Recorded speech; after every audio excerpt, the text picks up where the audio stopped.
Bismillahirrahmanirrahim. Assalamualaikum warahmatullahi wabarakatuh.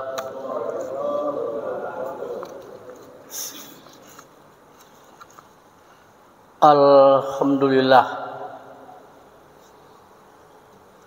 Alhamdulillahillazi laqad khalaqnal insana fi ahsani taqwim. Asyhadu an la ilaha illallah wahdahu la syarikalah wa asyhadu anna Muhammadan abduhu wa rasuluhu wa khaliluhu shadiqul ma'mun. Allahumma salli wa sallim ala sayyidina Muhammad wa ali Muhammad kama shallaita ala Ibrahim wa ali Ibrahim fil alamin innaka hamidun majid. Bapak Ibu jamaah sholat subuh Masjid Raya Bukit Barugah, kembali pada hari ini saya melaksanakan amanah yang diberikan pengurus untuk memberikan kajian setiap pekan di hari Rabu subuh. Kali ini materi saya sudah sampai ke pengalihan 68. Bagian ke-68. Yaitu mengenai equilibrium. Equilibrium itu diartikan secara harafiah sebagai keseimbangan. Yang kerjakan masjid kita ini, khususnya hijab ini, ketika mengukur tinggi dan lebarnya, pasangan batunya, itu dilakukan dengan ukuran-ukuran keseimbangan. Ada alat tersendiri digunakan untuk mengukur keseimbangan. Tapi keseimbangan model ini statis. Kalau equilibrium itu keseimbangan yang dinamis, tidak statis. Yaitu dia senantiasa berubah-ubah. Jadi dia diatur. Equilibrium, saling menyesuaikan. Dan yang mengendalikan itu,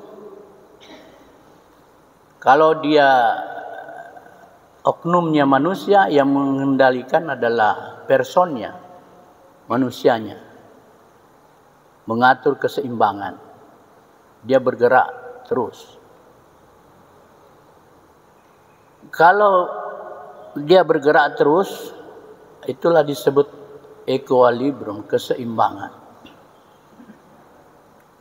Ahasiban nasu ayutraku ayakulu amanna wa hum la yuftanun.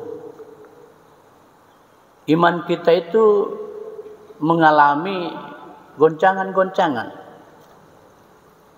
Goncangannya itu yang menggerakkan adalah ujian. Orang beriman itu diuji. Allah mengingatkan di dalam Al-Quran, tidaklah cukup kita mengatakan saya beriman lalu selesai. Orang beriman itu diuji. Ujian-ujian itulah yang membuat equilibrium, yang membuat kita bertahan sehingga berhadapan dengan berbagai hambatan, cobaan, dan sebagainya. Menjaga keseimbangan.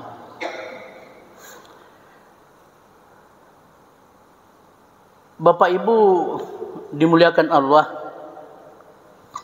keseimbangan yang kita akan bicarakan di sini adalah keseimbangan diri pribadi dengan orang lain, masyarakat. Dalam bahasa Yunani, idion dan koinon. Bagaimana seseorang bisa menempatkan diri bersama-sama dengan orang lain. Apalagi kalau kebersamaan dengan orang lain itu tidak sementara. Bukan bertemu di pesta, bukan bertemu di pasar, bukan bertemu di perjalanan. Bertemu di satu tempat seperti kita ini. Di perumahan Bukit Baruga, dan kita tidak sementara. Kita akan bersama-sama dengan orang lain, orang yang sama dalam masa yang panjang. Dan ini perlu kita menjalin equilibrium, keseimbangan dengan mereka.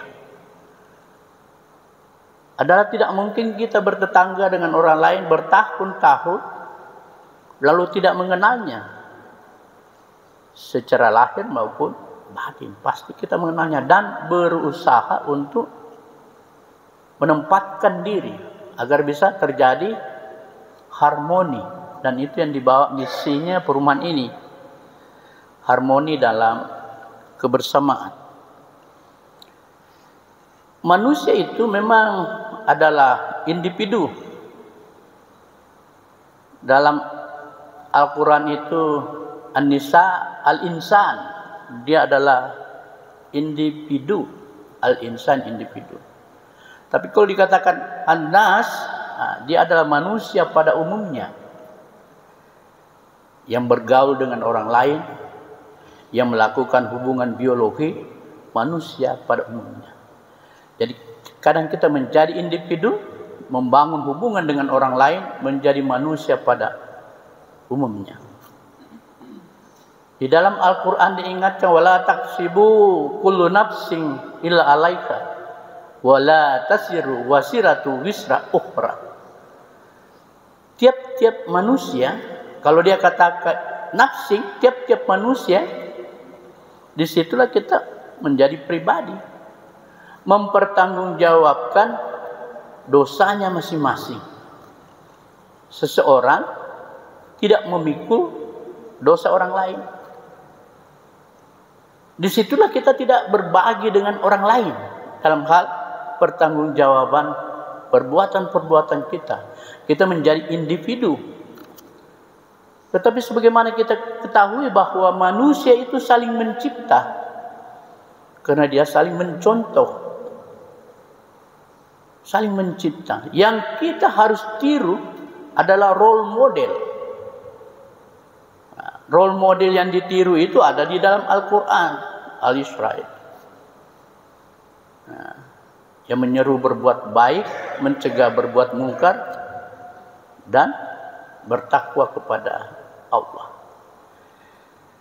Di dalam hubungan-hubungan dengan orang lain itu diserukan untuk berfastabiqul khairat, berlomba-lomba. Kita tidak menunggu orang dia berbuat baik, tidak. Kita tidak menunggu orang dia berbuat benar, tidak. Tetapi kita menjadi role model, mencontohkan. Dalam Al-Quran sampaikan berlomba-lomba. Di Al-Mutaffifin itu ayat 26. Mulai 22 sampai 25 Allah menggambarkan nikmatnya surga. Lalu di ayat 26 Allah tegaskan untuk mencapai semua itu harus dengan berlomba-lomba. Tidak ada hal yang dicapai tanpa dengan berlomba-lomba, penuh semangat. Jemaah subuh yang dimuliakan Allah, tujuan akhir kita, ada ustaz kemarin saya ikuti ceramahnya, tujuan akhir kita adalah akhirat, ketakwaan kepada Allah.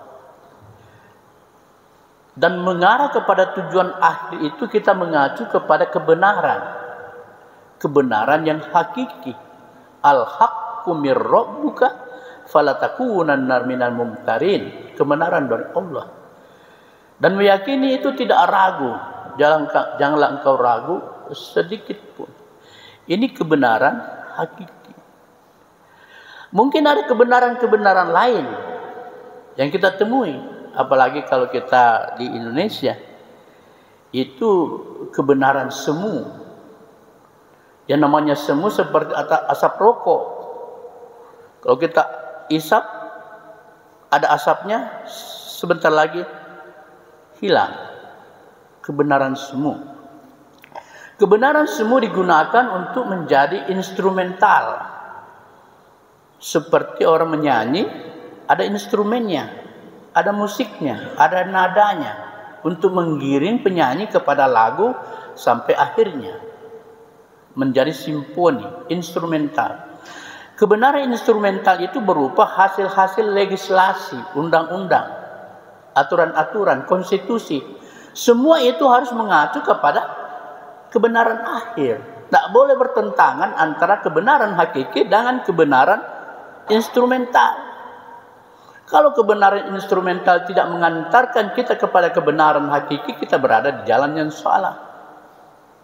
Itulah sering saya katakan bahwa mungkin negara ini kita dirikan sangat struktural, karena dasarnya tidak berdasar agama. Tetapi kita ada di dalamnya harus bergerak kultural, tetap melaksanakan ajaran-ajaran agama kita.